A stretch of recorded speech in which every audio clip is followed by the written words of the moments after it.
नमस्कार दोस्तों, स्वागत है आपका एक नए वीडियो में। आज के इस वीडियो में हम कक्षा 10 के पहले चैप्टर हिंदी का बात करेंगे, ठीक है। और इस चैप्टर में हम आपको बहुत आसान भाषा में समझा देंगे ताकि आप अपने बोर्ड एग्जाम में जाओ, आप अपने स्कूल के एग्जाम में जाओ, आप कॉन्फिडेंटली, है ना, क्वेश्चन का आंसर कर पाओ। तो हमारे चैप्टर का नाम क्या है? बाबा साहेब भीमराव अम्बेडकर, ठीक है।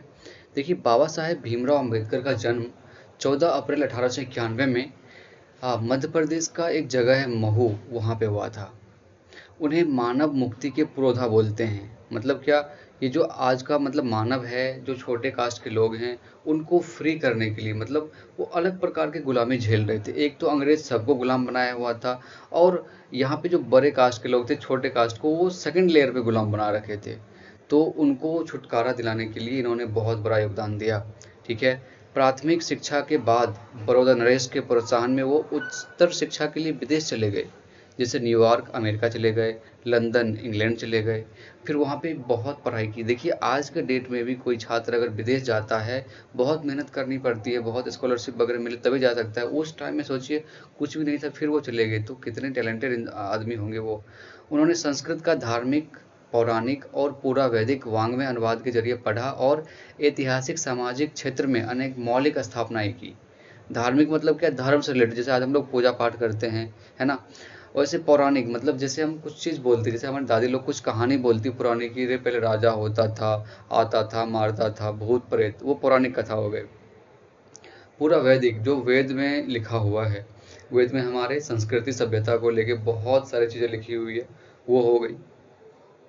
सब मिलाकर वे इतिहास मीमांसक, यानी कि इतिहास को पूरी तरह से लिखने वाले, पूरी तरह से अध्ययन करने वाले एक विधिवेत्ता, यानी वो वकील थे। अर्थशास्त्री, अर्थशास्त्र के ज्ञान, यानी कि अर्थशास्त्र में जो रुपए पैसे लेन देन से संबंधित चीज़ें पढ़ते हैं। समाजशास्त्री, समाज के बारे में, जाति के बारे में, समाज के लोग के बारे में, समाज के व्यवसाय के बारे में जानने वाले वो शिक्षाविद, मतलब बहुत टैलेंटेड इंसान थे।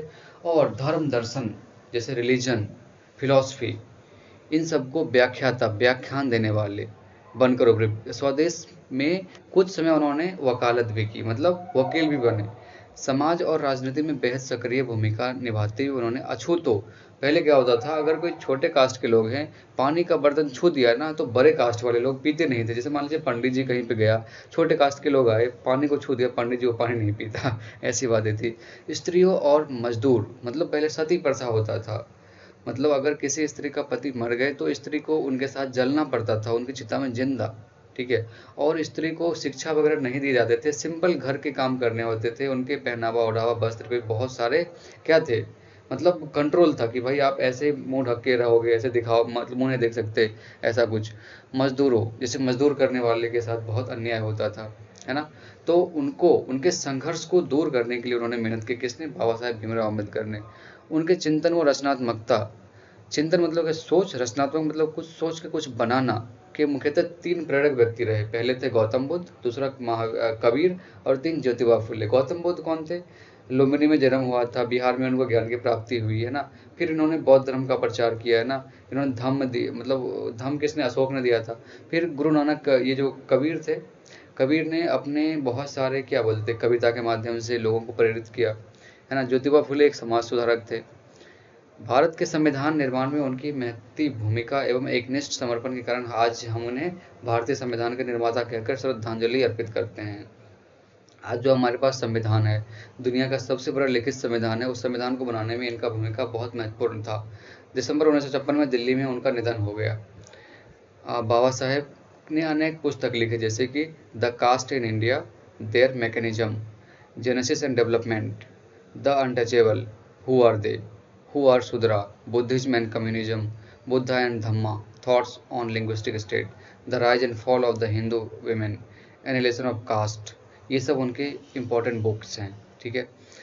हिंदी में उनका संपूर्ण वाङ्मय, मतलब कि आप उनके पूरे जीवन काल, भारत सरकार के कल्याण मंत्रालय से बाबा साहेब अम्बेडकर के संपूर्ण वाङ्मय नाम से 21 खंड में प्रकाशित हो चुका। आप पढ़ना चाहो तो पढ़ सकते हो। यहाँ प्रस्तुत इस पाठ में हम बाबा साहेब के विख्यात भाषण, जैसे एनिहिलेशन ऑफ कास्ट, मतलब कास्ट को किस तरह से हटाया जाए, उसमें जो चीज़ उन्होंने बोल रखा था उसको ललाई सिंह यादव ने हिंदी में ट्रांसलेट करके जाति भेद का उच्छेद से किंचित संपादन से लिया गया है।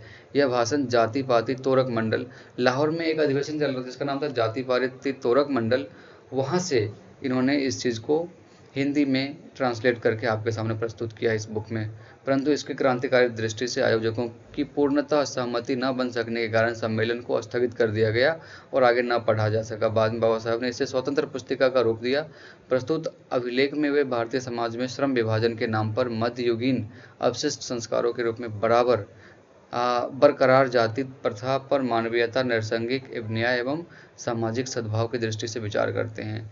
जाति प्रथा के विषमता पूर्वक मतलब उल्टा पुल्टा सामाजिक आधारों, रूढ़ मतलब रिजिड ठोस पूर्वाग्रहों और लोकतंत्र के लिए उसकी अस्वास्थ्यकर प्रकृति पर भी यहाँ एक संभ्रांत विधिवेता का दृष्टिकोण उभर सका है। भारतीय लोकतंत्र के भावी नागरिकों के लिए यह आलेख अत्यंत शिक्षाप्रद है। ठीक है, अब देखिए अपना चैप्टर शुरुआत यहाँ से होता है, श्रम विभाजन और जाति प्रथा, भीमराव अंबेडकर। ठीक है, यह विडंबना की ही बात है कि इस युग में भी जातिवाद के पोषकों की कमी नहीं है। मतलब ये काफ़ी आश्चर्य की बात है, काफ़ी शर्म की बात है कि आज भी लोग जाति पाति करते हैं। अभी भी आप अपने आसपास देखोगे ना, आप मान लो किसी एक जाति से दूसरी जाति में शादी करोगे ना, तो लोग रजिस्ट करेंगे कि इस जाति से शादी नहीं करेंगे, है ना। इसके पोषक कई आधारों पर इसका समर्थन करते हैं। जो मतलब इसको मानने वाले हैं ना, ऐसे समर्थन करते हैं। समर्थन का एक आधार यह भी है कि आधुनिक सब समाज कार्य कुशलता के लिए श्रम विभाजन को आवश्यक मानता है, और चूंकि जाति प्रथा भी श्रम विभाजन का ही दूसरा रूप है, इसलिए इसमें कोई बुराई नहीं है। ठीक है, जो हमारा समाज है वो मानता है कि जो नाली की सफाई करने वाला होगा वो गरीब ही होगा, जो लकड़ी काटने वाला होगा उसका बच्चा भी लकड़ी ही काटेगा, जो मजदूर करने वाला है उसका बच्चा भी मजदूरी ही करना चाहिए। अगर वो पढ़ाई करने गया तो उसको लोग रोकेंगे, ऐसी बात है। मान लो एक बच्चा मान लो किसान परिवार में हुआ तो वो खेती करेगा, मतलब ये कोई ज़रूरी, लेकिन जो समाज में लोग हैं, जो फालतू लोग हैं, वो ये सब सोचते हैं। इस तर्क के संबंध में पहली बात तो यही आपत्तिजनक है कि जाति प्रथा श्रम विभाजन के साथ साथ श्रमिक विभाजन का भी रूप ले लिया। मतलब जाति पाति करना ठीक है, मतलब ठीक नहीं है वो, मान लीजिए अगर होता है ऐसा, तो भाई इसके साथ साथ श्रम विभाजन भी कर दिया। मतलब आप अगर बड़े का ब्राह्मण कास्ट से हो ना, तो आप पूजा पाठ कराओगे, आप अगर शूद्र जात से हो तो आप साफ सफाई करोगे, है ना। क्षत्रिय वाले हैं तो आप मारपीट करोगे। एक भी मान लो एक क्षत्रिय वाले दुबला पतला मेरे जैसे दुबले पतले लोग को मारपीट करने भेज दे, क्या हम जीत पाएंगे? नहीं ना। तो उसके लिए कोई बलशाली लोग हो, भले वो शूद्र कास्ट से क्यों ना हो, अगर वो उसमें दम है तो उनको सीमा पे भेजेंगे ना, तो ताकि वो जीत के आ सके, है ना। श्रम विभाजन निश्चय ही सब समाज की आवश्यक है, परंतु किसी भी सब समाज में श्रम विभाजन की व्यवस्था श्रमिकों के विभिन्न वर्गों में अस्वाभाविक विभाजन नहीं करती। भारत की जाति प्रथा की एक और विशेषता यह है कि यह श्रमिकों का अस्वाभाविक विभाजन ही नहीं करती, बल्कि विभाजित वर्गों को एक दूसरे के साथ ऊंच नीच भी करार देती है, जो कि विश्व के किसी समाज में नहीं पाया जाता। मतलब ठीक है, जाति को बांट दिया, काम को बांट दिया, अब ऊंच नीच भी कर दिया कि भाई ये अगर मान लो कि लकड़ी काट रहा है, ये टॉप में काट रहा है, उसके बाद कपड़ा धो रहा है, नीचे वाला धो रहा है ना। उसके बाद जो वॉशरूम की सफाई कर रहा है तीसरे, मतलब ये आप क्रम क्यों दे दिए? जाति को यदि श्रम विभाजन मान लिया जाए तो यह स्वाभाविक विभाजन नहीं है, क्योंकि यह मनुष्य की रुचि पर आधारित नहीं है। जैसे मान लो कि किसी को खेलने में पसंद है, अब उसको जबरदस्ती पढ़ाई कराओगे तो उसका रुचि नहीं है ना, वो सही से पढ़ नहीं पाएगा। कुशल व्यक्ति या सक्षम श्रमिक समाज का निर्माण करने के लिए यह आवश्यक है कि हम व्यक्तियों की क्षमता इस सीमा तक विकसित करें जिससे वह अपने पेशा या कार्य का चुनाव स्वयं कर सके। अब मान लो कि कोई भी काम आप खुद से चूज करोगे, मान लो कि आप 10 लोग का समूह हो, 10 दोस्त का समूह हो, और सबने अपने मन से खेलने के लिए गया, तो अगर आपके ग्राउंड में कुछ गंदगी है, कुछ कचरे हैं, सब मिलके अच्छे से साफ करके फिर खेलोगे आप, है ना। ये आपकी रुचि है। वही मान लो आपको भेज दे कहीं स्कूल में पढ़ाई करें 10 लोग को, तो ऐसे मुंह लटका के बैठोगे, यार कब छुट्टी होगा, टिफिन होगा, खाने चलते हैं, दौड़ने चलते हैं, ऐसा मन करेगा, है ना। इस सिद्धांत के विपरीत जाति प्रथा का दूसरा सिद्धांत यह है कि इससे मनुष्य के प्रशिक्षण अथवा उसकी निजी क्षमता या विचार किए बिना दूसरे ही दृष्टिकोण जैसे माता पिता के सामाजिक स्तर के अनुसार पहले ही अर्थात गर्भधारण के समय ही मनुष्य का पेशा निर्धारित कर दिया जाता है। मान लीजिए कि एक धोबी घर में अगर कोई लड़का जन्म लिया, तो उसके जन्म लेने से पहले ही ये निर्धारित कर दिया जाता है कि वो बच्चा जो आएगा धरती पे वो कपड़ा साफ करेगा। ये कितनी शर्म की बात है। जाति प्रथा पेशे का दोषपूर्ण परिणाम ही नहीं करती, बल्कि मनुष्य के जीवन भर के लिए एक पेशे में बांध देती है। मतलब अगर लाइफ में आपको अगर अपना पेशा चेंज करना, मान लो कि हम कपड़े साफ करने वाले के या मजदूर के घर में पैदा हुए, मान लीजिए हम मजदूरी करते हैं, कल को अगर हमारा मन हुआ कि मजदूरी छोड़ के कुछ और करते हैं, तो ये श्रम विभाजन, ये जाति प्रथा हमें उसमें बांध के रखेगी। नहीं, तुम मजदूरी करोगे, तुम पढ़ने लायक नहीं हो, तुम ये काम करने लायक नहीं हो, है ना। तो ये इसका विपरीत प्रभाव है। भले ही पेशा अनुपयुक्त या अपर्याप्त होने के कारण वह भूखे मर जाए, आधुनिक युग में यह स्थिति प्राय आती है क्योंकि उद्योग धंधों की प्रक्रिया व तकनीक में निरंतर विकास और कभी कभी अकस्मात परिवर्तन हो जाता है, जिसके कारण मनुष्य को अपनी पेशा बदलने की आवश्यकता पड़ सकती है। और यदि प्रतिकूल परिस्थितियों को में भी मनुष्य को अपना पेशा बदलने की स्वतंत्रता ना हो, तो इसके लिए भूखे मरने के अलावा और क्या चला रह जाता है। मतलब मान लो कि बहुत बुरी सिचुएशन आ गई, मान लीजिए कि मैं मजदूरी करता हूँ, मैं मजदूर का लड़का हूँ, तो कल को अगर मेरा मन हुआ कि मान लो कि मजदूरी से मैं पैसा नहीं कमा पा रहा हूँ, अच्छे से खा नहीं पा रहा हूँ, कल को कोई अगर संकट आ जाए, कोई अकाल आ जाए, तो मैं अपना अगर पैसा चेंज ना करूँ या फिर मुझे रोजगार ना मिले मजदूरी करने का, तो मैं क्या करूँगा, भूखे ही मरूंगा ना। तो ये बातें हैं। हिंदू धर्म की जाति प्रथा किसी भी व्यक्ति को ऐसा पेशा चुनने की अनुमति नहीं देती है जो उसका पैतृक पेशा ना हो, भले ही वो उसमें पारंगत ही क्यों ना हो। ठीक है, मान लो कि कोई कपड़े साफ करने वाला का लड़का है, भले वो पढ़ाई में बहुत ब्रिलियंट हो, लेकिन उसको स्कूल जाने की आज़ादी नहीं होगी, तो फिर ये सही बात नहीं है ना। इस प्रकार पेशा परिवर्तन की अनुमति न देकर जाति और भारत में बेरोजगारी का एक प्रमुख व प्रत्यक्ष कारण बनी हुई है।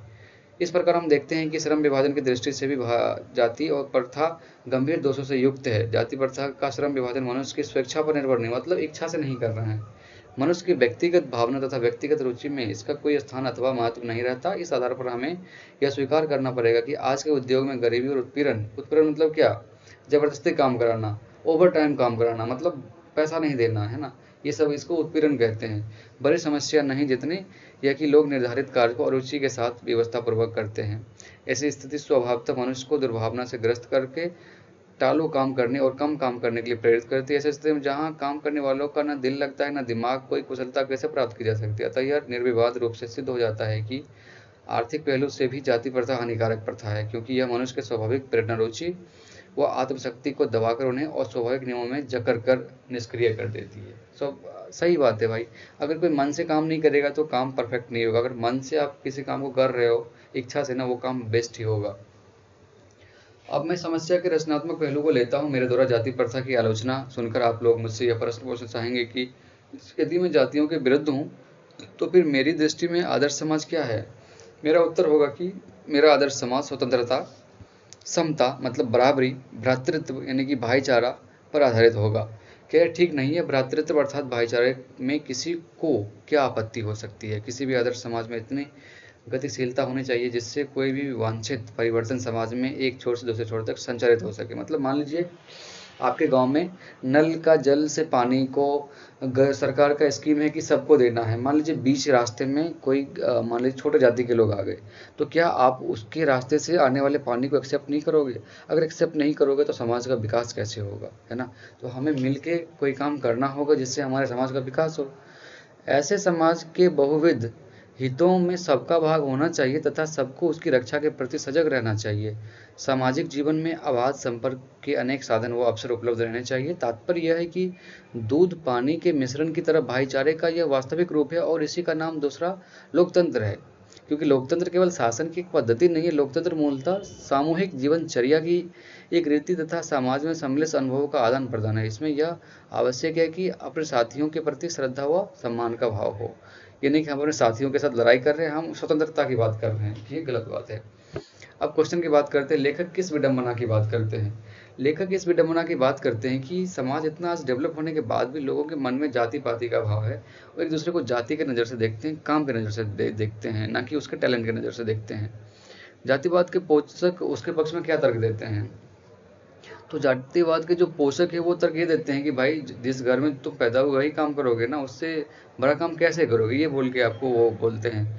जातिवाद के पक्ष में दिए गए तर्क पर लेखक की प्रमुख आपत्ति क्या है? प्रमुख आपत्ति ये क्या है कि अगर कोई आदमी अपने रुचि से काम नहीं करेगा तो कभी परफेक्ट काम नहीं करेगा। वो जो भी काम करेगा टालो मटालो करके करेगा और सही भी नहीं होगा। आर्थिक रूप मतलब क्या, आप कोई काम को सही से करोगे तो आपको पैसे मिलेंगे, आप वो काम सही से हुआ देश का विकास तभी होगा ना। कि अब भारतीय समाज में श्रम विभाजन का स्वाभाविक रूप क्यों नहीं की जा सकती? जाति के आधार पे अगर श्रम विभाजन करोगे तो सही नहीं है ना। मान लीजिए कि छोटे जाति के लोग भी अगर बड़े काम कर रहे हैं, आप उसको रोक रहे हो, तो देश का विकास कैसे होगा। जरूरी नहीं है कि कोई बड़े जाति से लोग है वही कुछ बड़ा काम करे, ये बिल्कुल जरूरी नहीं है। जाति प्रथा भारत में बेरोजगारी का एक प्रमुख और प्रत्यक्ष कारण कैसे बनी हुई है। जाति प्रथा ऐसे ही प्रत्यक्ष कारण है कि लोग क्या करते हैं, जाति के आधार पर लोगों को काम बांट देते हैं, भले ही वो उसमें सक्षम हो या ना हो। अगर वो सक्षम नहीं है तो फिर अल्टीमेटली काम नहीं होता है, अल्टीमेटली डेवलपमेंट में कमी आती है। लेखक आज के उद्योगों में गरीबी और उत्पीड़न से भी बड़ी समस्या कैसे मानते हैं और क्यों। वो जाति प्रथा को मानते हैं, क्योंकि मान लीजिए आप किसी उद्योग में हैं, आप अपना रुचि का काम कर रहे हैं, तो थोड़ी सी आप कम पैसे भी मिल रहे हैं, थोड़ा एक्सप्लॉयड भी अगर हो रहे तो आप थोड़ा सह लोगे एक हद तक। लेकिन आपको कोई काम में रुचि नहीं है, वो काम आपको ज़बरदस्ती थोप दिया जाए, तो यहाँ पे मतलब क्या बोले, आपका मन बिल्कुल नहीं लगेगा। लेखक ने पाठ में किन पहलुओं के प्रति जाति को एक हानिकारक प्रथा के रूप में दिखाया है। मतलब जाति को हानिकारक प्रथा इस रूप में दिखाया है कि मान लीजिए कि कोई आदमी है, वो मतलब छोटे कास्ट में पैदा हुआ और उसके बाद उन्हें अच्छी अपॉर्चुनिटी नहीं मिल रही, हालांकि उसके अंदर टैलेंट है, अगर उन्हें थोड़ा प्लेटफॉर्म मिल जाए तो बड़ा कर सकते हैं, देश के विकास में योगदान दे सकते हैं। सच्चे लोकतंत्र की स्थापना के लिए लेखक ने किन विशेषताओं को आवश्यक माना है। भाईचारा, एकता, स्वतंत्रता, है ना, इन सब चीज़ को उन्होंने माना है। अब देखिए यहाँ पाठ के कुछ आसपास के क्वेश्चन है। संविधान सभा के सदस्य कौन थे। अम्बेडकर, राजेंद्र प्रसाद, जवाहरलाल नेहरू, ये सब लोग थे। जाति प्रथा पर अपने विचार को रखिए। महात्मा गांधी, ज्योतिबा फुले और डॉक्टर मनोहर लोहिया के बारे में बताना है। जातिवाद और आज की राजनीति विषय पर आप एक डिस्कशन कर सकते हैं। काफ़ी इंटरेस्टिंग क्वेश्चन है, खास करके बिहार में, मतलब जब तक बिहार में रहेगा आलू तब तक डैश है ना, कह सकते हैं। बाबा साहेब भीमराव अम्बेडकर को आधुनिक मनु क्यों कहा जाता है। क्योंकि भाई उन्होंने जो काम करके गया वो काफ़ी इम्पोर्टेंट था। भाषा की बात, पाठ में संयुक्त, सरल और मिश्र वाक्य चुनिए।